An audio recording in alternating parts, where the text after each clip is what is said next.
नमस्कार मंडळी, मी श्रद्धा शेट्टे आणि तुमचं पुन्हा एकदा स्वागत करते नुसतं गप्पा या पॉडकास्टमध्ये. आज आपल्यासोबत आहेत Sumedh Malandkar, right? Doctor Sumedh Malandkar actually.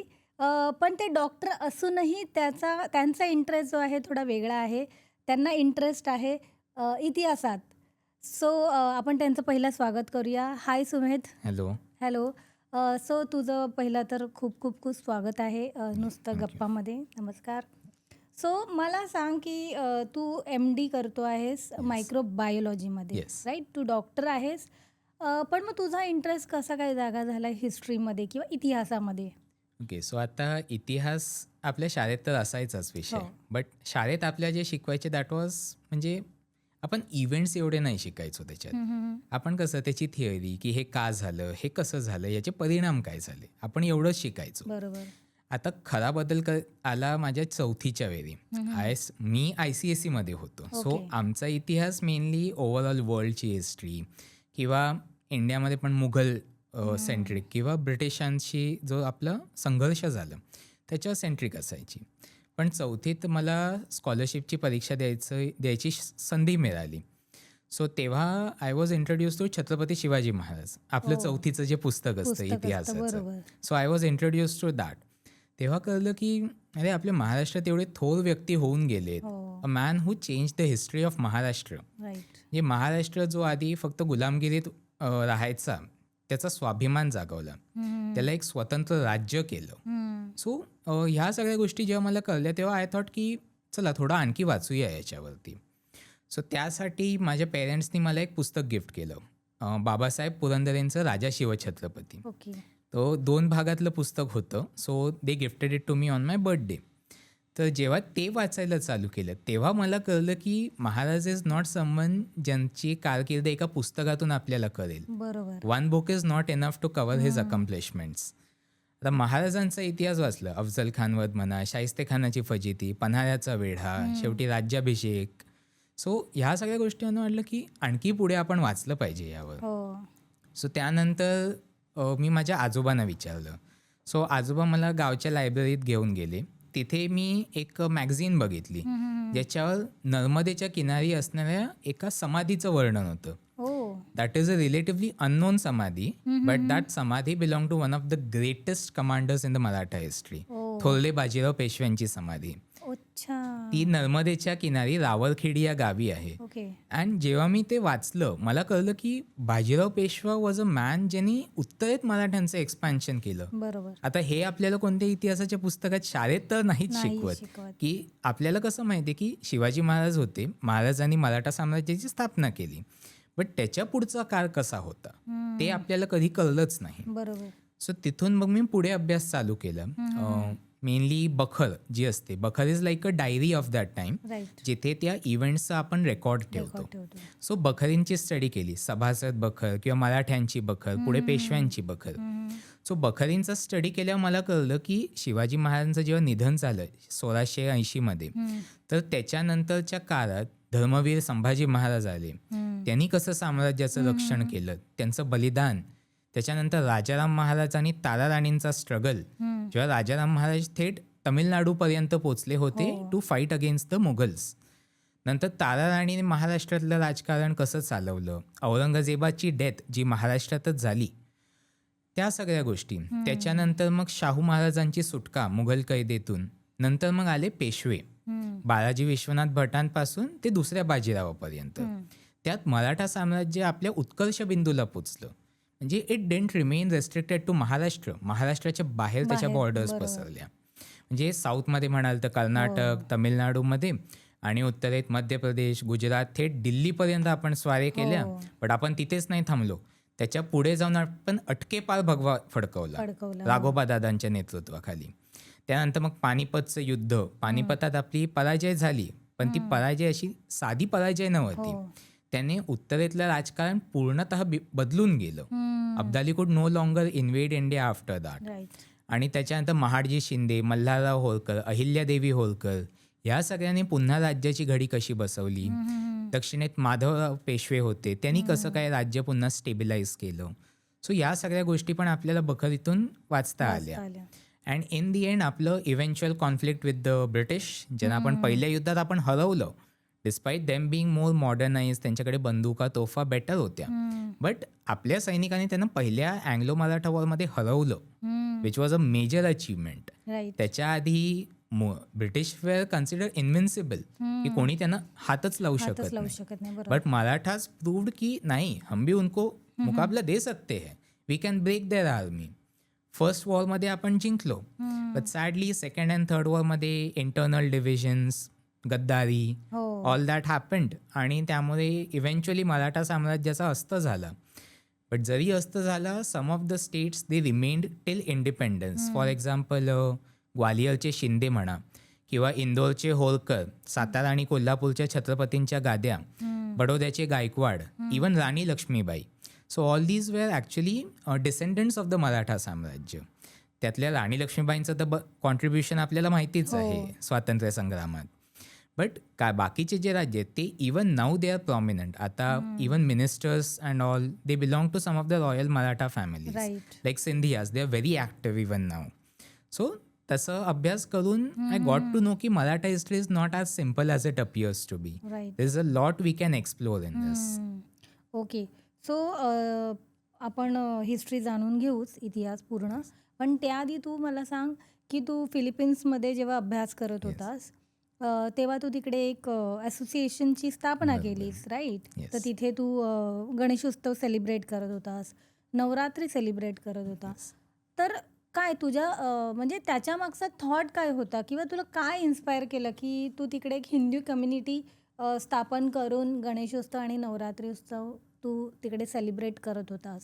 Okay. So फिलिपिन्सला मी MBBS साठी गेलो होतो. आम्ही गेलो अराउंड 2017 फेब्रुवारीमध्ये. सो कसं होतं, फिलिपिन्स बघायला गेलं तर मग काही अर्थाने इंडियासोबत सिमिलरच आहे. म्हणजे Okay. The lifestyle over there, climate म्हणा, all those things are similar. Okay. But ती मेजॉरिटी कशी आहे, कॅथलिक कंट्री आहे, जिथे क्रिसमस वगैरे सारखे सण are more prominent over there. So आमचे कसे बरेच मराठी मुलं होती, ऑलमोस्ट 50 to 100च्या रेंजमध्ये आम्ही मराठीच Oh. होतो. ओव्हरऑल आमच्या बॅचमध्ये ऑलमोस्ट 400-500 स्टुडंट्स होते. ओके. सो आम्ही काय ठरवलं की we need a platform for our festivals, right? Right. आता तिथे आम्ही सगळे हॉस्टेललाच राहायचो. सो कसं आम्ही सगळे मित्र एकदा एकत्र बसलो आणि विचार केला की चला आपण गणेशोत्सव चालू करूया का इथे. लाईक वी नो की it's not an easy task. आपण फिलिपिन्स म्हणजे ऑलमोस्ट 6,000 किलोमीटर लांब जातोय लांब जातोय, आणि we are planning to have Ganeshotsav over there. So कल्पना थोडी युनिक होती आमच्यासाठी. बट मग आम्ही ठरवलं की चला ट्राय करूया. सो तिथे गुरुद्वारा पण होता, जिथे काही हिंदू कम्युनिटी आणि सिख कम्युनिटीची लोकं होती. We approach them. We said की आम्हाला हॉस्टेलमध्ये गणेशोत्सव चालू करायची कल्पना आहे. सो ते म्हणले चांगलं आहे, आम्ही थोडी हेल्प करू. सो तिकडचे जे काही शॉप ओनर्स होते ते were mainly businessman over there. So आम्ही त्यांना अप्रोच केलं. दे सेड की आमचे काही कॉन्टॅक्ट्स आहेत, आम्ही मूर्ती मागवून देऊ शकतो इंडियातनं. सो वी सेड की हे होत आहे तर मग काहीच प्रॉब्लेम नाही आहे. It was the best thing. So आम्ही त्यांना सांगून मूर्ती मागवून घेतली इंडियातनं, प्रॉपर आपली मुंबईतनंच. कारागिरांनी एकदम सुंदरपणे सजवून आणली होती मूर्ती. So it came by ship.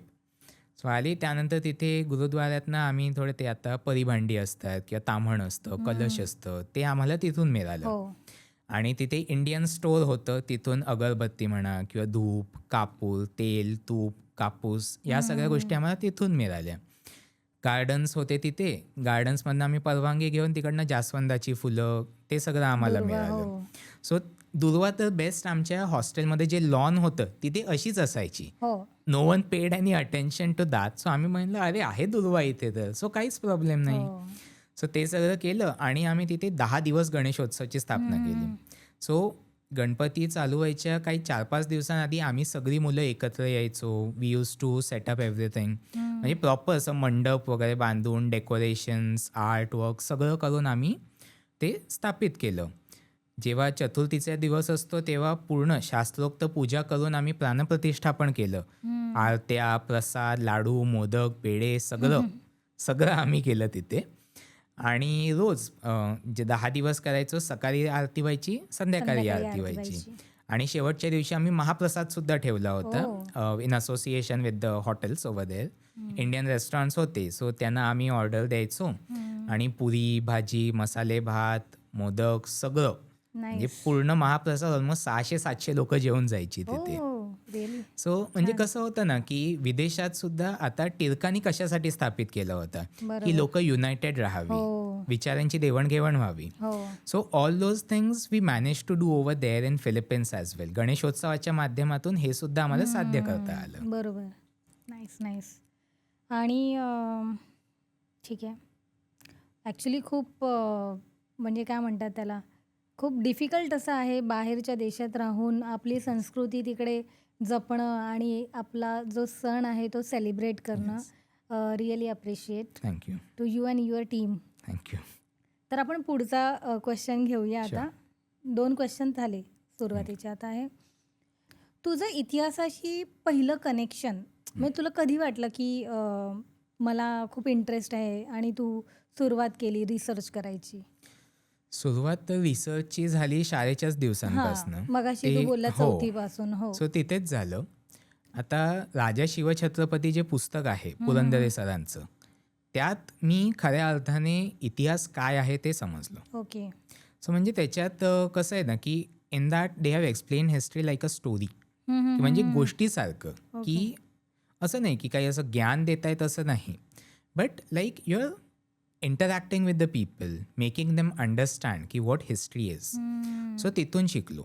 Okay. तिथून इंटरेस्ट जागृत झाला. नंतर मग काही महानाट्य असायची आधी, जाणता राजा म्हणा, येस. या सो त्याचा असा फिरता रंगमंच असायचा. It was a unique experience. म्हणजे आपण जे रंगभूमीवरती पाहतो तसं नाही, दिस वॉज समथिंग डिफरंट, की आपण जगतोय तो इतिहास. समोर हत्ती, घोडे, पायदळ, घोडदळ सगळं चालू आहे. युद्धाचे सीन्स आहेत.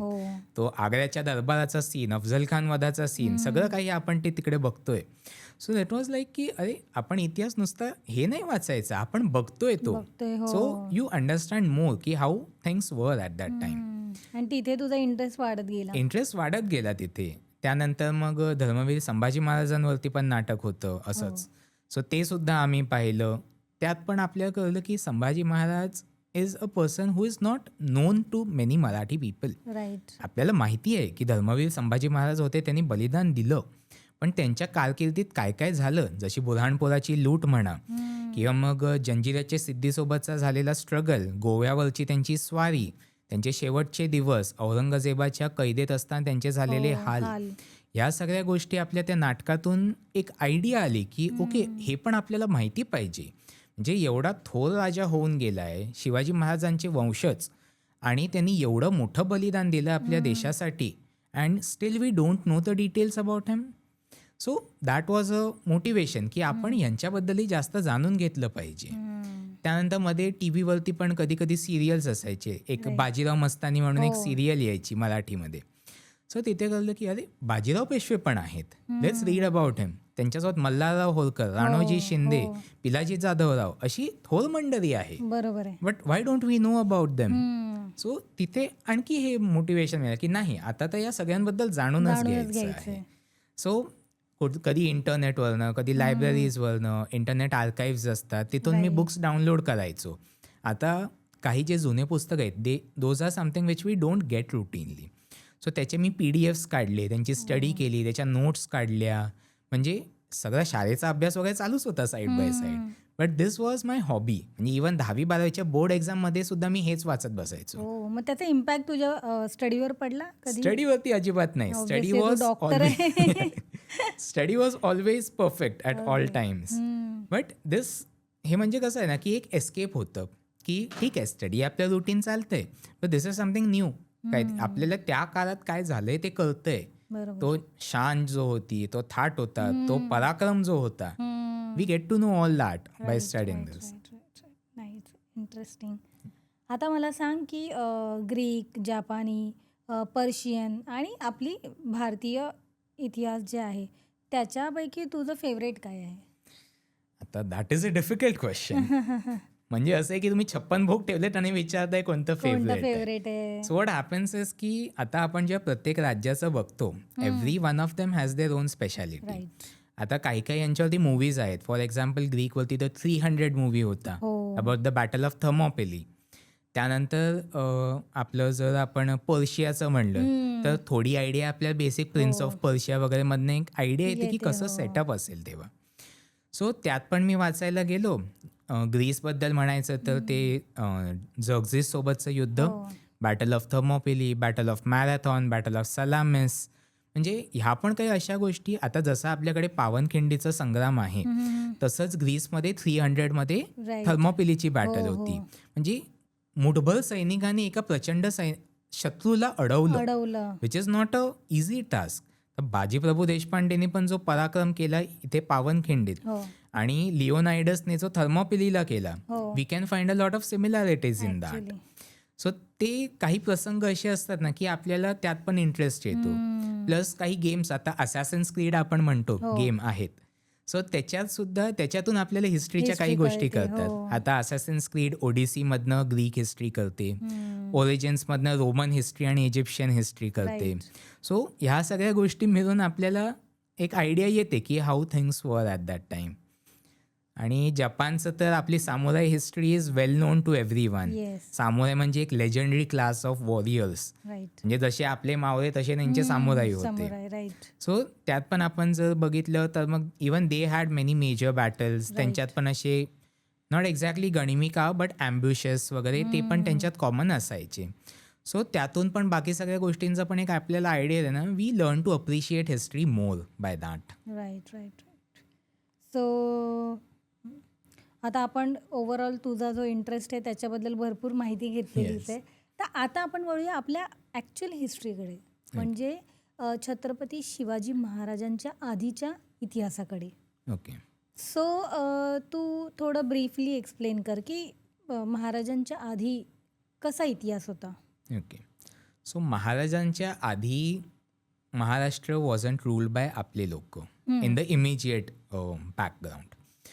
त्यासाठी आपल्या जावं लागेल अराउंड 9व्या-10व्या शतकात, 9th or 10th सेंचुरीमध्ये महाराष्ट्रावरती Devagiri which is Yes. Today's Daulatabad.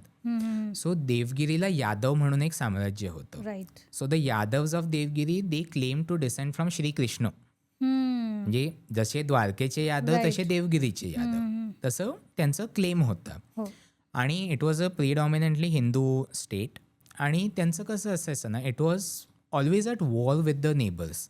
म्हणजे आता आंध्र साईडला वारंगलचे काकतीय म्हणा किंवा दक्षिणेत होयसाला म्हणा, राष्ट्रकूत म्हणा, या सगळ्या राज्यांसोबत त्यांचे कॉन्फ्लिक्ट चालू असायचे. बरोबर. सो यादवांमध्ये पण महादेव म्हणून एक खूप फेमस शासक होते हू क्लॅश्ड विथ द काकतीय वारंगल. वारंगलांची राणी रुद्रमादेवी, जिच्यावरती एक मूवी सुद्धा आलाय अनुष्का शेट्टीचा. ओके. सो त्यांचे क्लॅशेस व्हायचे, त्याच्यात रुद्रमादेवी विक्टोरियस झाली. मग देवगिरीच्या यादवांचे पुढे एक राजे होते Ramchandradev. So Ramchandradev was one of the most पराक्रमी राजा ऑफ देअर किंगडम. त्यांचं असं होतं की त्यांनी सगळ्या आपल्या नेबर्सना तर डिफीट केलंच, बट इट इज बिलीव्ड की अकॉर्डिंग टू त्यांचे इन्स्क्रिप्शन्स, आता त्यावेळीचं आपल्याकडे हिस्ट्री येते त्यांचे जे दगडावरती इन्स्क्रिप्शन्स कोरले आहेत त्याच्यातून. सो त्यामध्ये त्यांचं असं क्लेम होता की he went all the way up to Varanasi. So यादवांचं साम्राज्य वाराणसीपर्यंत फेमस झालं होतं. हो. आणि त्या काळात नॉर्थ इंडियामध्ये आपल्याला इस्लामिक इन्व्हेजन्स खूप झाले होते. हो. Like starting in the 9th to 10th सेंचुरीमध्ये मोहम्मद घोरी म्हणा किंवा महमूद ऑफ गझनवी म्हणा किंवा मोहम्मद बिन कासिम, या सगळ्यांनी उत्तर भारतात इन्व्हेजन्स केले होते आणि दिल्लीत आपली सल्तनत स्थापित केली होती. पण याचे पडसाद अजून तरी महाराष्ट्र पडले नव्हते. Right. Maharashtra was relatively safe. आता एवढी मोठी नर्मदा महानदी पार करून कोण दक्षिणेत येईल? It takes a lot of daring. साधी गोष्ट नाही आहे. हो. बट हे बदललं 13th सेंचुरीमध्ये. 13th सेंचुरीमध्ये खिलजींचं राज्य आलं, started by Jalaluddin Khilji. Like we have seen in the movie Padmaavat. पद्मावतमध्ये आपण बघितलंय Jalaluddin Khilji played by Raza Murad and his nephew Alauddin Khilji who is played by Ranveer Singh. Right. So Alauddin Khilji सोबत महाराष्ट्राची हिस्ट्री खूप स्ट्रॉंगली जोडली आहे. सो अलाउद्दीन खिलजी जेव्हा काराचा सुभेदार झाला under his uncle's rule, so काराचा सुभेदार झाल्यावर वाराणसीमधनं जे ट्रेडर्स यायचे त्यांच्याकडनं त्यांनी ऐकलं की दक्षिणेत एक यादव आणि काकतीय म्हणून दोन खूप प्रॉस्परस साम्राज्य आहेत. And Khilji was like prosperous आहेत, पैसे आहेत, धन आहे, बघूया जरा.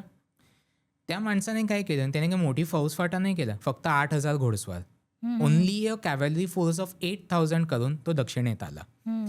आता त्यावेळी कसं होतं, यादवांची सेना प्रचंड होती, but unfortunately majority of their army was away with their rajkumar. त्यांचे राजकुमार जे होते शंकरदेव, ते एका दुसऱ्या मोहिमेत व्यस्त होते. सो मॅक्झिमम आर्मी तिथे बिझी होती. अलाउद्दीन खिलजी आला 8,000 घोडस्वार घेऊन आणि देवगिरीच्या किल्ल्याला वेढा घातला.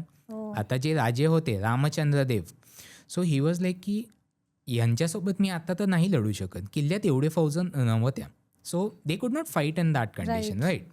आणि जे खिलजीज होते त्यांचं एक रेप्युटेशन होतं की they are barbaric, they have defeated Mongols, म्हणजे जे गंगीस खान वगैरे आपण म्हणतो त्यांच्या नातवंडांच्या वगैरे सेना यांनी डिफीट केल्या होत्या. So it was a big deal. नाव लौकिक तर होतं, but they hadn't encountered them before. First encounter. So Ramchandra Dev काय म्हणाले की फॉर नाव मी तह करतो, लेट्स हॅव अ ट्रीटी. मी थोडंफार यांना खंडणी खजिना देतो, I think he leave. So Khilji was happy. He was like चलो खजिना मिल रहा है, so why should I stay any more. पण तेवढ्यात झालं की शंकरदेवला ही खबर आली आणि ही turned his entire army around आणि ही क्लॅश्ड विथ खिलजी. आता आपल्या दक्षिणेत युद्धाची पद्धत वेगळी होती. 2 सैनिक आमने सामने यायचे and they use to have a fight. समोरासमोरचं युद्ध. But when you talk about Khiljis, they like though they were invaders, they had some brilliant strategies. Alauddin Khilji is credited to have brought siege weapons, म्हणजे जे कॅटॅपुल्ट्स वगैरे आपण म्हणतो मोठे, those were introduced by Alauddin Khilji. Plus they had unconventional warfare. आता purely घोडदळासोबत लढायची आपल्याला सवय नव्हती. आधी आपले कसे रथ म्हणा, पायदळ म्हणा, घोडदळ म्हणा, हत्ती म्हणा, we had an army like that. But खिलजीच्या येण्यामुळे it confused us and Shankardev was defeated. So Khilji म्हणलं की अरे आपण आता तह केला and your son is attacking me. He आज फॉर मोर. आणखी खजिना घेतला. ही टूक इवन सम टेरिटरीज. म्हटलं की ठीक आहे खजिना तर देतोयस, मला तुझी काही जागा पण पाहिजे. ही टूक ऑल दॅट. आणि जो रामदेव राय राजा होता त्यांच्या मुलीशी त्यांनी लग्न करून तिला परत आणलं. As we see in the movie as well की राजकुमारी घेऊन आला तिकडची. So all that happen and Ramdev Rai said की ठीक आहे मी तुझा मांडलिक बनायला तयार आहे, I will be your vassal. Tributes वगैरे सगळं पुढे कंटिन्यू झालं. बट जेव्हा अलाउद्दीन खिलजी स्वतः गादीवरती विराजमान झाला, या गादीवरती यायला पण त्याला या देवगिरीचाच खजिना कामी आला होता. But he came to the throne. त्याने स्वतःच्या काकांचा मर्डर केला होता. सो तो आल्यानंतर रामदेव राय म्हणाला की ठीक आहे आता तो काही दक्षिणेत बघणार नाही, तो दिल्लीला बादशाह बनलाय, so I will stop paying him now. He stop paying. तेव्हा खिलजीने आपला सेनापती पाठवला. सेनापती कोण? मलिक कफूर.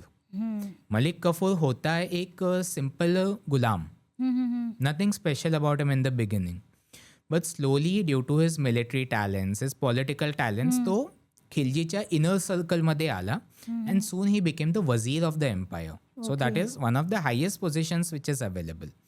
सो मलिक कफूर जेव्हा साऊथला आला, he had the same talents as Khilji, but he was even more cruel, more crafty. त्याने तर यावेळी बोलला की मी तहवीय नाही, मी तुझा किल्ला जिंकणार आहे. ही अटॅक द फोर्ट आणि किल्ला जिंकला. रामदेव राय गिडगिडला, विनवण्या केला. Then he was spared. But now he had to pay everything plus more territorial concessions. हे झालं अँड यादवांची पॉवर ऑलमोस्ट डिस्ट्रॉय झाली इथे. So it was just for namesake की फक्त नावासाठी ते राजे राहिलेत, त्याच्या पुढे काही नाही. सून रामदेव रायांची मृत्यू झाली आणि Shankardev became the king. Shankardev म्हणलं माझ्या पित्याला जे जमलं नाही ते मी आता करून दाखवतो. Even he rebelled. This time it wasn't just withholding of the money. पैसे नाही थांबवले, पूर्ण बगावत, विद्रोह केला. आणि यावेळी मात्र खिलजीने दयामाया काही केली नाही. They defeated him completely. पूर्ण सेना उद्ध्वस्त केली आणि he was killed in a very cruel way. म्हणजे एकदम टॉर्चर्स वगैरे करून ही वॉज किल्ड. आणि तिथे यादवांचा वंश कायमचा संपला. सो यादव संपले. देवगिरीवरती मग कायमचा दिल्ली सल्तनतचा झेंडा फडकू लागला. खिलजी गेले. खिलजीनंतर तुघलक आले. तुघलकांमध्ये आपण मोहम्मद बिन तुघलकला जाणतो थोडं, की he try to shift his capital. दिल्लीवरनं देवगिरीला राजधानी शिफ्ट करायचा प्लॅन होता. But he was very fickle minded. त्यांचे निर्णय कसे आहेत ना, आज एक निर्णय उद्या दुसरा. सो त्यामुळे देवगिरीचा प्लॅन त्याने कॅन्सल केला, वेंट बॅक टू दिल्ली. आता यामुळे दक्षिणेत काही जे सरदार होते, मुसलमानी सरदार होते, दे गॉट अन आयडिया की ठीक आहे, राजा काय आता दक्षिणेत येणार असं मला तरी वाटत नाही. So let's try to find some sort of independence struggle. Right. आणि म्हणले की ठीक, म्हणजे this was not our local chieftains but त्यांचेच मुसलमानी सरदार जे होते, काही गुजरातचे, काही दौलताबादचे, अशा काही सरदारांनी प्लॅन केला की आपण एक थोडं इन्व्हेजन टाईप बघूया काय. प्लस त्यांना आता याच्यात कसं जे लोकल चीफ्स होते, हे छोटे मोठे सरदार असतात किंवा तेलंगणाचं काही पालेगार असतात. पालेगार म्हणजे लाईक अ स्मॉल जमीनदार, एका जिल्ह्याचा अधिकारी टाईप, तशा टाईपचे. त्यांचा सपोर्ट मिळत होता. हो, त्यांचा सपोर्ट मिळाला बिकॉज दे वर लाईक की दिल्लीतल्या बादशापेक्षा आपल्या इकडचा लोकल बादशाह परवडला ना कधी पण. बरोबर. So they thought that and they started a rebellion. आधी बादशाह आला, त्याने प्रयत्न केला यांना डिफीट करायचं, बट एवढं झालं नाही. आणि त्याच टायमात नॉर्थमध्ये पण रेबेलियन झालं. सो बादशाह म्हणलं की I would rather protect Delhi because that is the rajdhani. Right. He went there. आणि दक्षिणेत जो सरदार होता Imad ul Mulk, he was defeated by these rebels. असा दणदणीत पराभव केला की काहीच त्याचे अवशेष राहिले नाही. आता त्यांच्यामध्ये एक जुफर खान म्हणून एक होता. सो जुफर खानला त्या सगळ्या जे रेबेल्स होते त्यांनी त्याला एक लीडर म्हणून एस्टॅब्लिश केलं. And when he became a leader, he took a new title, Alauddin Hasan Gangu Bahmani. Gangu Bahmani is a tribute to his heritage, की त्याचे ॲन्सेस्टर्स गंगू ब्राह्मण होते. सो ब्राह्मणवरनं त्याचा अपभ्रंश होऊन Bahmani, like Brahmani is Bahmani. Okay. So तिथून चालू झाली बहमानी सल्तनतची. बहमानी सल्तनत which was based in Ahmednagar, आपल्या महाराष्ट्रातच. So it started over here. But त्यांना मेन चॅलेंज होता दक्षिणेत हम्पीला महान वैभवशाली विजयनगर साम्राज्य होतं, जे आपण तेनाली रामनच्या गोष्टीत बऱ्याचदा वाचलंच असेल, महाराजा कृष्णदेवराया. सो त्यांचे ऑलवेज क्लॅशेस व्हायचे. त्यांची बॉर्डर होती कृष्णा तुंगभद्राचा जो दोआब होता, द डेल्टा एरिया, त्या सगळ्या एरियामध्ये त्यांचं कॉन्फ्लिक्ट सारखे चालू असायचे. बिकॉज कसं आहे ना, तो आता रिव्हर्सचा एरिया आहे. So it is very prosperous, agriculture चांगलं आहे. सो सारखा तो एरिया ना एकमेकामध्ये त्यांचा क्लॅश व्हायचे आणि it use to keep on exchanging between them. हे सगळं तर बहमानीसोबत चालूच होतं. But 1526 it marked a major shift in all these. So कसं झालं की 1526 is significant in north India because तेव्हा झहीरुद्दीन मोहम्मद बाबर यांनी दिल्लीवरती स्वारी केली होती. He came from Uzbekistan and Afghanistan. आणि पानिपतच्या पहिल्या युद्धात लोधी साम्राज्याला डिफीट करून ही स्टार्टेड द मुघल साम्राज्य. सेम टाइमला दक्षिणेत जे बहमानी सल्तनत होती, it split into 5. So त्यांचे जे लोकल गव्हर्नर टाईप होते, दे डिसाइडेड की okay, central authority is not very strong, so let's split from them. So 5 शाही झाल्या. First Yusuf Adil Shah, he established his own kingdom at Bijapur. So Adilshahi सल्तनत. अहमदनगरला अहमद निजाम शाहने निजामशाही स्थापित केली. गोलकोंड्याला कुतुबुल मुल्कने कुतुबशाही चालू केली. आणखी 2 होते, इमादशाही आणि Baridshahi, which did not last for long. So हे इंडिपेंडंट तर झाले, त्यांच्यात पण आपापसात क्लॅशेस, लाईक मला याची टेरिटरी पाहिजे, त्याला माझी टेरिटरी पाहिजे. महाराष्ट्रात त्यावेळी the area of content was Pune Solapur area. Pune to सोलापूरचा जो पट्टा आहे तिकडे सारखे क्लॅश व्हायचे. Adilshah versus Nizamshah. Nizamshah control the northern part, म्हणजे आपलं नाशिक म्हणा, अहमदनगर, औरंगाबाद, खानदेश, हा पार्ट निजामशहाचा होता. आणि दक्षिणेत Solapur, Pune, Chakan, Kolhapur, all this was under Adil Shah. So यांच्यात आपापसात तर असायचेच. आणि त्यावेळी एक नवीन पॉवर आली होती. नवीन पॉवर होती ती coastal Maharashtra. They were the Portuguese. Portuguese आले होते ॲज ट्रेडर्स विथ वास्को डा गामा, बट स्लोली त्यांनी स्वतःचं साम्राज्य स्थापित करायचा प्रयत्न केला. स्टार्टिंग इन गोवा, आणि स्लोली ते अख्ख्या कोकणावरती स्वतःची सत्ता स्थापित करायला बघत होते. But they would not just rule, ते लुटायचे, लोकांना गुलामगिरीत विकायचे, ट्रेड्स करायचे, अँड जो त्यांचा ऐकत नाही ते जाळून टाकायचे. सो दे वर very cruel. But they had modern weapons. So हे जे सुलतान होते, they couldn't really do anything against them. So हे हळूहळू कोस्टला एस्टॅब्लिश झाले. सो असे आपापसात तर चालू होते, but the decisive thing it came in 1564. आता Vijayanagar was a common enemy of all these 5 sultans. So what did all these do? म्हणजे की चला आपण एकत्र येऊया आणि एकदा विजयनगरचा काटा काढूया. Vijayanagar was the major obstacle to their rule. So त्यांनी पाची शाही एकत्र झाल्या फॉर द फर्स्ट टाइम. म्हणजे आधी कधी झालंच नव्हतं. पाची एकत्र आले and they decided to attack Vijayanagar. Vijayanagar पण काही कमी नाही. Vijayanagar had a huge army, म्हणजे ऑलमोस्ट लाखाच्या जवळ त्यांची फौज होती. आणि त्याच्यात पण वेल ट्रेन्ड वॉर एलिफंट्स, घोडदळ, पायदळ, and they also had some help from the Portuguese. दुसऱ्या साईडला सुलतानांची सेना, it was even if they unite झाले पण डिव्हिजन्स तर होतेच त्यांच्यात आपापसात. सो व्हॉट हॅपन्ड इज तलिकोटचं युद्ध झालं. तलिकोटला एक साईडला विजयनगर, एक साईडला शाहीज. आता विजयनगरमध्ये त्यांची आर्मी जरी स्ट्रॉंग असली, half of that army was under the rule of some Muslim generals who were not very loyal to Ramdev Rai. Okay. So what happened is ऐन युद्ध जेव्हा चालू झालं, सुरुवातीला Vijayanagar was very successful, but at the critical moment त्या बाकी सरदारांनी दगा दिला. They betrayed the Vijayanagar kingdom and Ramraja was defeated. विजयनगरचा एवढा मोठा पराभव झाला की they couldn't retain their territories आणि त्यांना दक्षिणेत आणखी पळावं लागलं. जे विजयनगरचं कॅपिटल होतं Hampi, it was attacked, it was destroyed. जी मंदिरं होती ती तोडली, मूर्त्या दुभंगल्या, लोकांवरती अत्याचार झाले. इवन नाऊ आपण आता जर हम्पीला गेलो, आपल्या तिकडचे रुईन्स दिसतात. त्यातून आपली एक आयडिया येऊ शकते की केवढं वैभवशाली साम्राज्य होतं ते. इवन नाव ते तिकडचं Narasimha temple, Vitthal temple, royal पॅलेसचे ruins. So all that was destroyed. काहीच राहिलं नाही. Vijayanagar wasn't finished but it was as good as gone. त्यांचा आता लोकलच काही रूल राहिला होता. अगेन दीज शाहीज त्यांनी घेतली थोडी टेरिटरी आणि मग परत आपापसातल्या लढाया चालू. म्हणजे यांचं कसं होतं ना, they never stayed united for long. आणि सून 5 शाही होत्या, त्यातल्या 3च राहिल्या. जी इमादशाही होती आणि बिरदशाही होती, दे वर ॲसिमिलेटेड. एक आदिलशहाने गिरंकृत केली, एक निजामशहाने गिरंकृत केली. सो तिथून मग महाराष्ट्रावरती जे राज्य होतं that was mainly Nizam Shah and Adil Shah. So तिथे जाऊन आपल्याच महाराष्ट्राचं डिव्हिजन झालं बिटवीन देम.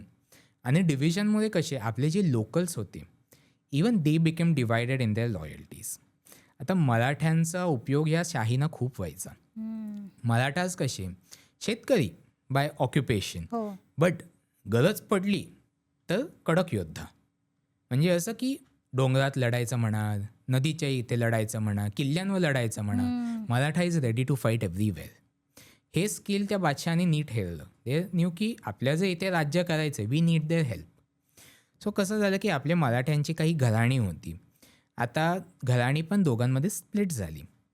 सो बिजापूरच्या सेवेत जे होते देवे घोरपडे, जावळीचे मोरे, घाटगे, निंबाळकर, हे असे काही जी घराणी होती दे सर्व्ड आदिलशाह.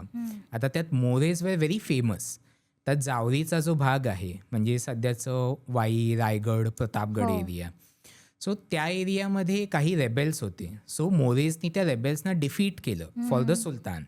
सो तिथून त्यांना Chandrarao, so like the glory of the moon, तशा टाईपचा खिताब मिळाला. So Chandrarao More became a very prominent सरदार.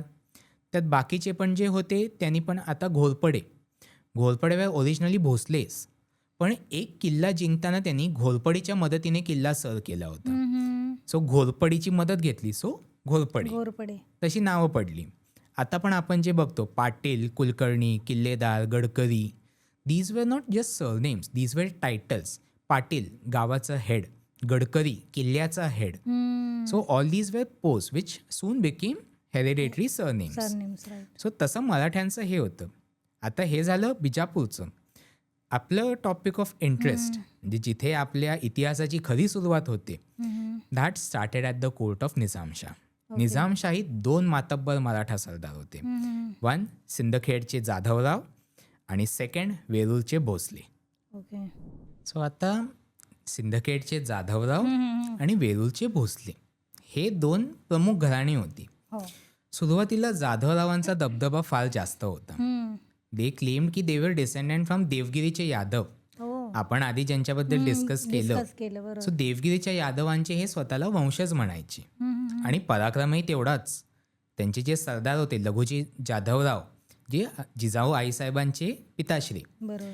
त्यांची स्वतःची 10,000ची फौज होती. सो इमॅजिन, जे ऑलमोस्ट 110 to 1/5 आर्मी सुलतानची त्यांच्या नेतृत्वात होती. सो त्यांचा पराक्रम तेवढा जास्त होता. भोसल्यांचे बिगिनिंग्स झाले होते बाबाजी भोसलेंच्या काळापासून. बाबाजी भोसले वॉज अ पाटील, म्हणजे वेरूळ गाव जे आहे आता, जे अजंठा वेरूळ आपण म्हणतो, सो वेरूळच्या इथे भोसल्यांचं पाटीलकी होती. आणि बाबाजी भोसल्यांचे 2 पुत्र, एक मालोजी आणि विठोजी. मालोजींचं लग्न झालं होतं ते निंबाळकर घराण्यात दीपाबाईंसोबत, पण फार प्रयत्न करून सुद्धा त्यांना काही पुत्र झाला नाही. तेवढ्यात एक सुफी संत होते शाह शरीफ म्हणून. त्यांच्या आशीर्वादाने, त्यांच्या मन्नत मागण्यामुळे मालोजी राजेंना 2 पुत्र झाले, ज्येष्ठ शहाजीराजे आणि कनिष्ठ शरीफजीराजे. आता शहाजीराजे हे भविष्यात खूप काही करणार होते, भोसल्यांचा कुळ उत्तुंग शिखरावरती नेणार होते. तर आता ते झालं कसं?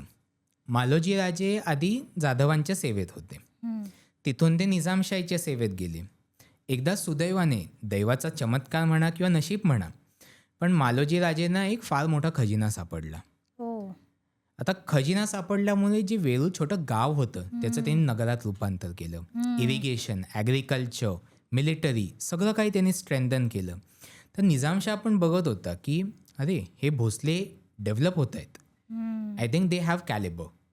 सो निजामशहाने मालोजी भोसलेंना 5,000ची सरदारकी बहाल केली. So like an army of 5,000 plus त्यांना पुणे, सुपे, चाकणचं जहागीर दिली आणि शिवनेरीच्या किल्ल्याची किल्लेदारी.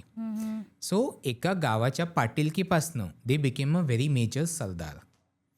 आता सरदारकी झाल्यामुळे कसं झालं की निजामशाह म्हणाला की अरे भोसले तुमचा पुत्र आहे शहाजी, आणि जाधवांची कन्या आहे, लग्न लावून घ्या त्यांचं. सो तिथे शहाजीराजेंचं आणि जिजाऊ महासाहेबांचं लग्न लावण्यात आलं. आणि एवढं थाटात की खुद्द सुलतान त्या लग्नात आले होते. ही ब्लेस द कपल स्वतः येऊन. सो खूप छान चालू होतं, सुखाचा संसार नांदत होता दोघांचं. आणि त्या काळात अहमदनगर जे होतं, Ahmednagar had become very weak. 1605 अकबरने अहमदनगरला डिफीट करून त्याचा थोडा पार्ट मुघल साम्राज्यात घेतला होता. आपण चांद बिबींबद्दल ऐकलं असेल. सो त्यांना डिफीट करून अकबरने काही पार्ट घेतला. पण चांद बिबीचा एक सेवक होता मलिक अंबर. मलिक अंबर वॉज अ हबशी गुलाम, म्हणजे आता इथिओपिया जे म्हणतो आपण, तिथून आणलेला गुलाम होता तो. बट चांद बिबीच्या ट्रेनिंगच्या खाली ही became a very formidable soldier. आता त्याला मदत होती शहाजी राजे, लखुजी राजे या सगळ्यांसारखे मातब्बर सरदारांची. सो त्याने कसं केलं की ठीक आहे, अकबरने आपल्याला डिफीट केले, तर मग आपण निजामशाहीचा एक दुसरा राजकुमार बघू. निजामशाहीचा एक युवराज पकडला, त्याला गादीवर बसवलं, and Malik Ambar started ruling in his name. पुन्हा निजामशाही स्ट्रॉंग व्हायला लागली. बट हे आता मुघलांना खटकलं. जेव्हा जहांगीर राजा झालेला अकबरनंतर, Jahangir didn't pay much attention to this. But जेव्हा शहाजहानचा टाईम आला, शहाजहान म्हणला की अरे हे लोक एवढं बंड कसं काय करतायत, आपण एवढे मोठे मुघल, हमसे पंगा कैसे ले रहे हैं. So that irritated Shahjahan and he decided की नाही, we cannot let this continue, let's try to attack the Deccan. So त्याने आपले सैनिक जहागीरदार पाठवले दक्षिणेत. खूप कॉन्फ्लिक्ट झाले होते. भातखवडीच्या इथे एक मोठं युद्ध झालं, ज्याच्यामध्ये जाधवराव मुघलांच्या साईडने लढले आणि त्यांच्या ऑपोजिशनला शहाजीराजे ते निजामशाहीच्या साईडने लढले. आता ते का झालं? आधी तर दोघे निजामशाहीला होते, पण त्यामागे पण एक खूप दुःखद घटना घडली. There was a very sad reason की हा स्प्लिट झाला. का स्प्लिट झालं? आता निजामशाहकडे एक मोठा दरबार भरला जायचा. सो दरबार संपला आणि जे सगळे सरदार होते ते हळूहळू बाहेर जायला लागले. आता बाहेर कसं असतं की सगळ्या सरदारांचे सेवक आहेत, घोडे आहेत, हत्ती आहेत. सो थोडंफार कमोशन होतं. आता जत्रेत कशी गर्दी होते तशीच गर्दी झाली तिथे. आता या गर्दीमध्ये खंडागरे म्हणून एक सरदार होते. तर खंडागरे सरदारांचा हत्ती बिथरला. He started attacking everywhere. सगळीकडे धुईघोष घालायला लागला. आता हे जेव्हा जाधवरावांचे पुत्र म्हणजे लखोजी जाधवांचे पुत्र जे धनाजी जाधव होते, त्यांनी जेव्हा हे पाहिलं ते म्हणले की we need to control this elephant, आपल्या याला मारावं लागेल.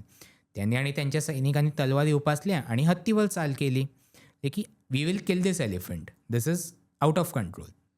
खंडाग्रे सरदारांनी विनवण्या केल्या की मारू नका, let's try to control the elephant. कारण त्यावेळी मराठ्यांना हत्ती मिळणं ही खूप मानाची गोष्ट होती. लाईक रँडमली असं कोणालाही हत्ती नाही मिळायचा. सुलतानाची खास मर्जी झाली then he will gift you an elephant. So असा मानाचा हत्ती मारणं इट्स अगेन्स्ट द प्रेस्टीज ना. बरोबर. सो त्यावरती खंडाग्रेंचं ऐकले नाही. तेव्हा भोसल्यांना वाटलं की आता शहाजी होते तिथे, त्यांना वाटलं की जाधवराव खंडाग्रेंना मारायला निघाले. एक मिसअंडरस्टँडिंग झाली तिथे आणि Shahajiraje try to defend that elephant with his people. पण दुर्दैवाने शहाजीराजेंचे चुलत बंधू होते संभाजी, त्यांच्या वाराने धनाजी जाधवांचा मृत्यू झाला.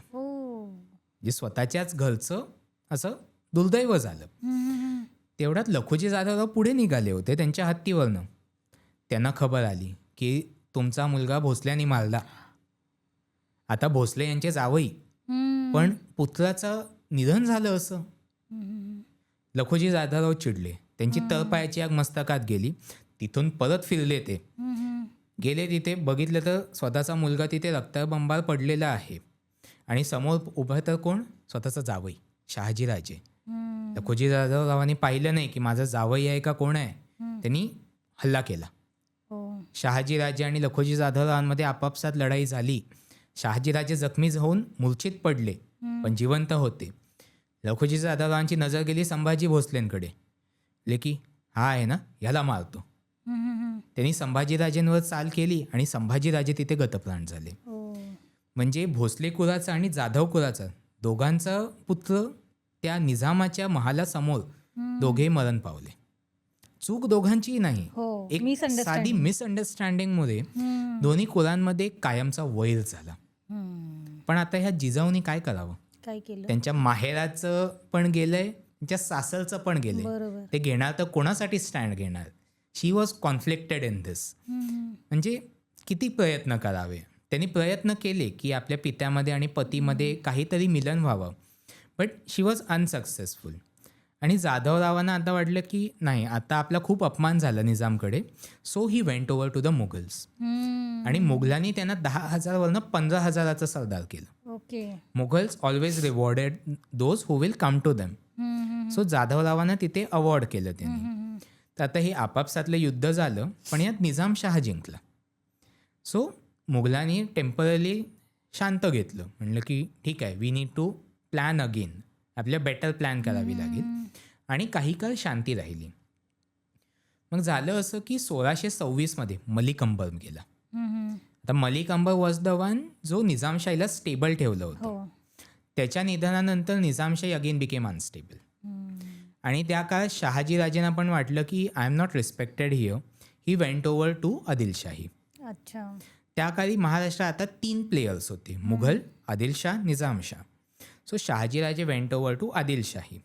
आदिलशाहीमध्ये त्यांचे काही मित्रपक्ष होते, लाईक रणदुल्ला खान किंवा Murarpant Jagdev. So these people the knew की शहाजीराजे म्हणजे काही साधा माणूस नाही आहे, पराक्रमाची जिवंत मूर्ती आहे. So if he stays on our side, आपला फायदाच आहे. Shahajiraje stayed over there. आणि त्यावेळी निजामशाहकडे मलिक अंबरचा जो मुलगा होता फतेह खान, त्याने राज्य स्वतःच्या हाती घेतलं. बट ह्याच्यात स्वतःच्या वडिलांचे काहीच टॅलेंट नव्हते. He was like addicted to many व्यसनं होती त्याला, आणि काही पॉलिटिकल किंवा मिलिटरी टॅलेंट पण नाही. सो त्याने कसं केलं की he started becoming overly dominant against the Nizamshah. निजामशाहला आवडलं नाही, निजामशाहने याला कैदेत टाकलं. तर हे बघून शहाजीराजे म्हणले ठीक आहे, फतेह खानचं आणि शहाजीराजेंचं आधी पटायचं नाही. बट फतेह खान अरेस्ट झाला, Shahajiraje went back to Nizamshahi. Because Nizamshah बोललं की I will give you more respect, I will treat you better, so तुम्ही आमच्याकडे या. सो शहाजीराजे निजामशाहकडे आले. तर आत्ता एक खूप वाईट प्रसंग घडला पुढे. आता 1629चं वर्ष आहे, जुलै महिना. हे बघून काय झालं की लखुजी जाधवांना पण वाटलं की ठीक आहे, I think it's time we go back. ते म्हणले की Mughal are not treating me that well, so I think I will go back to Nizamshahi. So ते 25 जुलैमध्ये गेले देवगिरीच्या पायथ्याशी. त्यावेळी त्यांच्यासोबत त्यांची अख्खी फॅमिली होती. त्यांच्या बायको गिरिजाबाई, त्यांचे बंधू जगदेवराव आणि त्यांचे सगळे पुत्र. सो त्यांनी बादशाहला सांगितलं की आम्हाला भेटायचे, we want to pay our respects and join your service. ते गेले गडावर. गडावरती कोण गेले? लखोजी जाधवराव आणि त्यांचे 3 पुत्र, अचलोजी, राघोजी आणि यशवंतराव. आता दरबाराचा रिवाज असतो की you can take your weapons inside, right? तलवारी वगैरे बाहेर ठेवायच्या. सो जाधवराव गेले, गादीसमोर उभे राहिले. त्यांनी सुलतानाला कोर्निश केलं, म्हणजे मुजरा करणं म्हणतात. सो कोर्निश केलं. आता आयडियली सुलतान त्याचा रिप्लाय देतो की I acknowledge this or something. सुलतान काही न बोलता आतमध्ये निघून गेला. He didn't say a word. जाधवरावांना वाटलं की अरे हा तर आपला अपमान झाला. सुलतान शुड ॲटलिस्ट ॲक्नॉलेज ना की तुम्ही आलात, तुम्ही रिस्पेक्ट दिलं. बट काहीच नाही. सो लखोजीराजे म्हणले की I think it was a waste coming over here, आणि ते निघायला लागले दरबारातनं.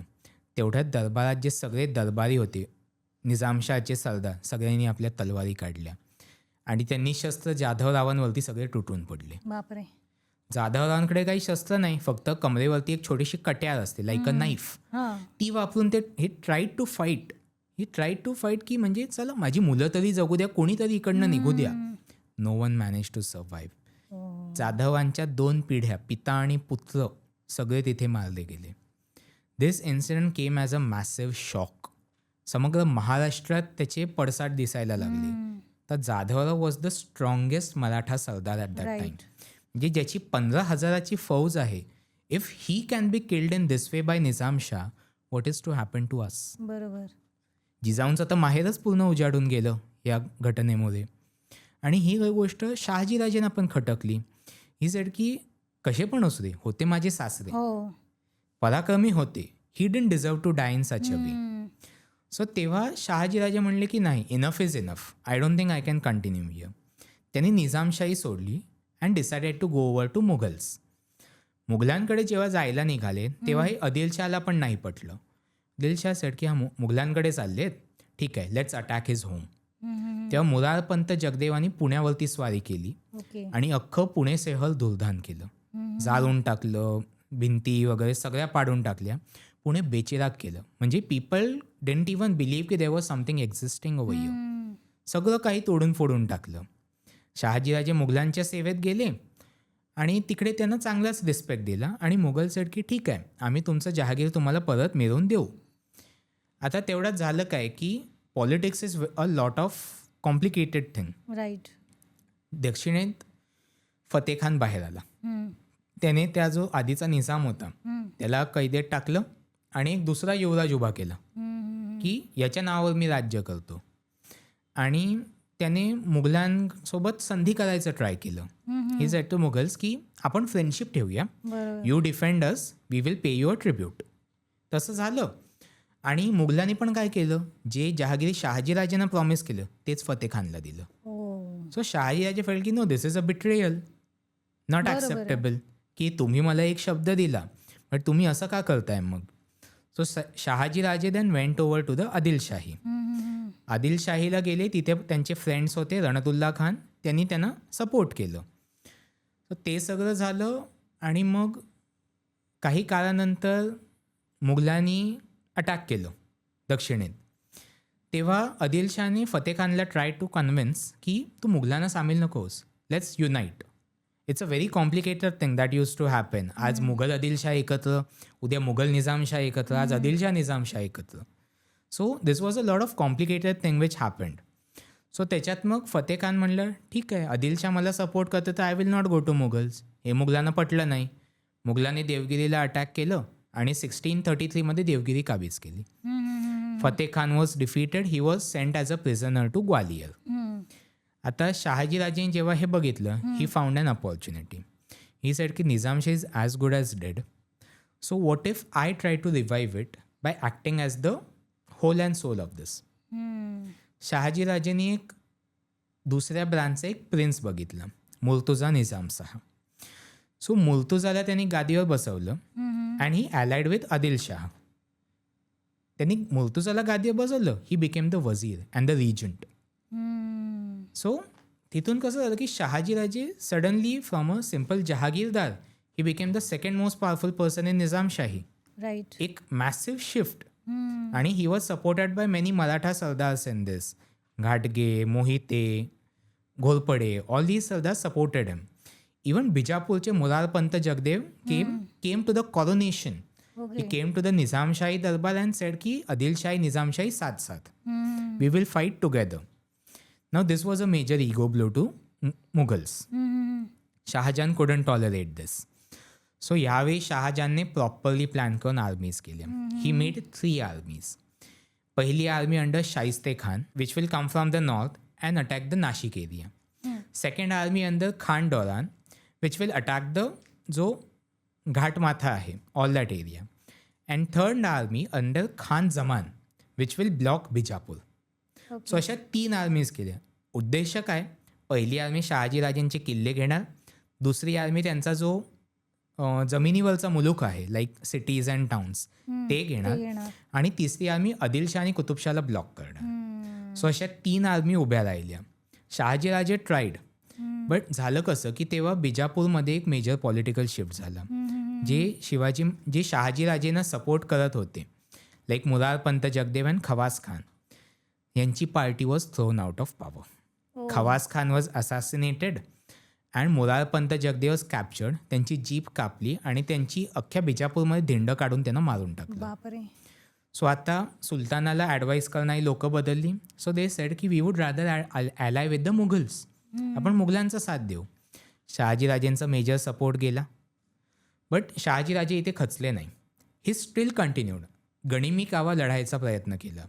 आता आपला जो महाराष्ट्राचा एरिया नाशिक म्हणा किंवा पुण्याच्या आजूबाजूचा घाट म्हणा, so it is very supportive for ganimi kava. जे लपून युद्ध करणं किंवा एक बलाढ्य शत्रू आहे तर त्या तुकड्या तुकड्यात कसं काय डिफीट करावं, दॅट इज बेसिकली गनिमी कावा. बरोबर. सो तसा हल्ला चालू केला, बट करून करून तरी किती, देयर वॉज अ लिमिट. शेवटी हळूहळू एक एक जे मराठा सरदार होते ते पण सुलतानाला जाऊन मिरायला लागले. आणि इन दी एंड काय झालं की शहाजीराजेंच्या हातातले किल्ले पण जात होते. बरोबर. आता या काळात शहाजीराजेंचा जो कुटुंब होता तो शिवनेरी किल्ल्यावर होता. आणि याच काळात 19 फेब्रुवारी 1630ला शिवनेरीवर शिवाई देवीच्या आशीर्वादाने महाराष्ट्राच्या सूर्याचा जन्म झाला. छत्रपती शिवाजी महाराजांचा जन्म झाला. परंतु ह्या काळात त्यांचे पिताश्री मात्र तिथे नाही. त्यांचे वडील लढत होते, निजामशाही टिकवायचा प्रयत्न करत होते, त्यामुळे त्यांना घराचं सुख काही पाहता आलं नाही. बरोबर. शहाजीराजांनी फार प्रयत्न केले आणि शेवटी माहुली गड जो आहे तिथे जाऊन त्यांनी आश्रय घेतला. पण माहुली गडाला पण शेवटी मुघलांनी आणि आदिलशहाने वेढा घातला. तर वेढा घातल्यानंतर आधी तर सगळ्यांचा विचार होता की शहाजीराजांना आता संपून टाकायचं. पण रणदुल्ला खान जे त्यांच्या विजापूर दरबारातील मित्र होते ते म्हणले की शहाजीराजेंसारख्या सेनानीला आपण असं मारून नाही टाकायचं, ते आपल्या कामी येतील, हेल हेल्प अस. सो त्यांनी मैत्रीचा प्रस्ताव पाठवला शहाजीराजेंना की तुम्ही सरेंडर करा, तुमचे सगळे किल्ले आम्हाला द्या ॲज अ ट्रिब्यूट, आम्ही तुम्हाला तुमची जहागिरी तुमची सुभेदारी आम्ही रिटर्न करू. शहाजीराजे न्यू की इट्स बेटर टू ॲक्सेप्ट दिस. बरोबर. सो त्यांनी ही डील ॲक्सेप्ट केली आणि मग ते गडाच्या खाली उतरले आणि ही ॲक्सेप्टेड आदिलशहाची सेवा. आदिलशहा पण हॅपी की अरे एवढा मोठा सरदार आपल्याला परत लाभला. बरोबर. पण दिस टाइम आदिलशहा न्यू की आता शहाजीराजांना महाराष्ट्रात नाही ठेवायचं. महाराष्ट्रामध्ये त्यांना खूप सपोर्ट आहे and he can any time reclaim his lands. Right. So शहाजीराजेंना आदिलशहाने दक्षिणेत बोलवून घेतलं, लाईक प्रॉपर बिजापूरच्या दरबारात, आणि रणदुल्ला खान सोबत त्यांना दक्षिणेच्या मोहिमेवर नेमलं. आता ही दक्षिणेची मोहीम होती कर्नाटक भागात. विजयनगर साम्राज्य जरी संपलं तरी त्यांचे काही गव्हर्नर्स ज्यांना आपण नायक्स म्हणतो, Nayaks still had control of many areas. तर आता या नायकांचं काय करावं, त्यासाठी रणदुल्ला खान, अफजल खान, याबद्दल आपण पुढे ऐकणारच आहोत, या सगळ्यांना दक्षिणेच्या मोहिमेवर नेमलं आणि त्यांच्यासोबत शहाजीराजेंना पण पाठवलं. या दक्षिणेच्या मोहिमेत शहाजीराजेंनी पराक्रमाची शर्थ केली. जे इक्केरीचे नायक, बेंगलोरचा केम्पेगौडा, सिराचे नायक, या सगळ्या नायकांना परास्त करण्यात महाराजांनी मदत केली. याचा परिणाम असा झाला की विजापूरच्या दरबाराने शहाजीराजेंना फार मानसन्मान दिलं. त्यांना फलजंद म्हणू लागले. आता फलजंद म्हणजे युवराज. अच्छा. आता एक साधारण मराठी सरदार जो आधी आपल्या विरुद्ध लढलाय हो. त्याला आदिलशाह दरबारने फलजंद खिताब दिला की like you are like a prince to us.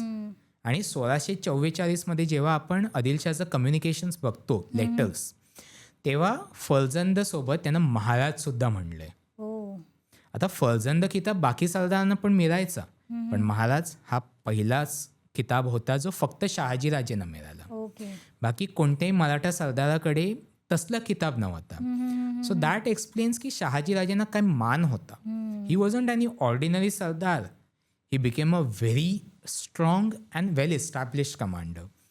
आणि एवढं की बँगलोर शहर जे आहे आत्ताचं, Bangalore was given to Shahajiraje as a jagir. Okay. So you can imagine the trust. सुलतानचा एवढा ट्रस्ट होता की हे ठीक आहे, आपण हे सगळं आता जिंकले ना, शहाजीराजे हे तुम्ही मॅनेज करा. आता शहाजीराजेंचा जो मान मर्तब एवढा वाढला ते बाकी सरदारांना ऑब्व्हियसली पटलंच नव्हतं. बरोबर. आणि आता 1640चा काळ जो होता तेव्हा शिवाजी महाराजचं उदय होत होतं. Maharaj was just coming to age. आणि तेव्हाच ते जेव्हा 12 वर्षाचे होते तेव्हा दादोजी पंतांनी, जे दादोजी कोंडदेव आहेत जे पुणे जहागीर मॅनेज करायचे, त्यांनी जिजाऊ आणि शिवाजी महाराजांना दक्षिणेत पाठवलं. बोलले की काही दिवस आपल्या पित्यांसोबत राहून या, वडिलांचा सहवास होऊ द्या. सो शिवाजी महाराज जेव्हा गेले तिथे तेव्हा द ॲटमॉस्फिअर जे होतं बिजापूरचं, it was very Muslim dominated. Obviously सुलतानाची राजधानी आहे. सो शिवाजी महाराजांना एवढं ते पटलं नाही. ते म्हटलं की नाही, इथे असं आपलंसं काही वाटत नाही. बरोबर. आणि एकदा सहज ते शहरात भ्रमण करत होते, त्यांनी एका कसायाचं दुकान पाहिलं. कसाई मीन्स बुचर, जे मीठ विकतात. बरोबर. तर त्यांनी पाहिलं की तो कसाई गाय कापतोय. महाराज चिडले. महाराजांचं वय काय होतं? फक्त 12 वर्ष. त्यांनी आपल्या कमरेवरची तलवार काढली आणि त्या कसायाचा हात कापला. शिट. संपूर्ण बिजापुरात ही खबर पसरली आणि बादशाह चिडला. म्हटलं की आमच्याच राजधानीत येऊन असं कसं काय होऊ शकतं? बरोबर. शहाजीराजेंना आणि शिवरायांना बोलवलं दरबारात. आता शहाजीराजे दरबारचे सेवेकरी, त्यांनी बादशाला कोर्निश केलं. शिवाजीराजे नाही, बादशाच्या डोळ्यात डोळे घालून बघत होते. एवढा दुस्साहस कोणीच आजवर केला नाही की बादशाच्या डोळ्यात डोळे घालावे. दरबारचा रिवाज की बादशाच्या पायाकडे बघावं. बरोबर. बादशाची नजर नाही मिळवायची. बादशाह चिडला, पण शहाजीराजेंचा मान राखला. बोलला की आपके बेटे को समझाओ की दरबाराचा रिवाज काय असतो, कसा असतो, समझाओ अपने बेटे को. शहाजीराजे तेव्हा काही बोलले नाही, पण जेव्हा ते परतले आपल्या महाली, मनात त्यांना आनंद झाला. त्यांना कळलं की आपला पुत्र बादशाचा गुलाम नाही राहणार आहे. आपला पुत्र काहीतरी वेगळं करणार आहे, ज्याने कदाचित आपल्या महाराष्ट्राचा इतिहास बदलेल. त्यामुळे शहाजीराजे म्हणले की आपल्या मुलाला इथे ठेवण्यात काही अर्थ नाही. ते म्हणले की जिजाऊ आणि शिवराय आपण पुन्हा पुण्याकडे जावा. आणि रिकाम्या हाती नाही पाठवलं, सोबत फार टॅलेंटेड माणसं पाठवली. जसे की शामराजपंत नीलकंठ रांजरेकर पेशवा म्हणून पाठवले. सोनपंत त्र्यंबक डबीर म्हणून to manage the affairs of the kingdom. Dadoji Konddev तर होतेच, सोबत गोमाजी नाईक पानसांबर, लोकल मावळे ज्यांना 12 मावलचं ज्ञान होतं. सो अशी सगळी टॅलेंटेड मंडळी पाठवली. शिवरायांनी पण पुण्यात असताना बरेचसे आपले बालपणीचे सवंगडी गोळा केले होते. जे तानाजी मालुसरे म्हणा, येसाजी कंक, हे सगळे लहानपणाचे जे मित्र होते तेव्हा मित्र, पण पुढे जाऊन हेच स्वराज्य स्थापनेचे आधारस्तंभ बनणार होते. बरोबर. आणि एक शेवटची भेट शहाजीराजेंनी दिली होती, राजमुद्रा. शिवरायांची जी राजमुद्रा होती ती त्यांचे पिताश्री शहाजीराजेंनी डिझाईन करून दिली होती. तर मुद्रा कशी? प्रतिपतचंद्र लेखे व वर्धिष्णू विश्ववंदिता शाह सुनो शिवशैषा मुद्रा भद्राय राजते. म्हणजे जसा प्रतिपदेचा चंद्र अमावास्येनंतर हळूहळू वाढत जातो, तसंच शहाजींचा पुत्र शिवाजी याचं राज्यसुद्धा तैसेच वाढावे. तिन्ही लोकांमध्ये, या पूर्ण भूमंडळात विश्वने त्याची वंदना करावी आणि अख्ख्या प्रजेसाठी, जनतेसाठी हे राज्य कामी यावं, अशी हे मुद्रा म्हणते. ही मुद्रा देऊन शहाजीराजेने स्वतःचे आशीर्वाद दिले आणि शिवरायांना पाठवलं महाराष्ट्रात एका नवीन युगाचा आरंभ करण्यासाठी. त्याबद्दल आपण नक्कीच बोलू पुढे.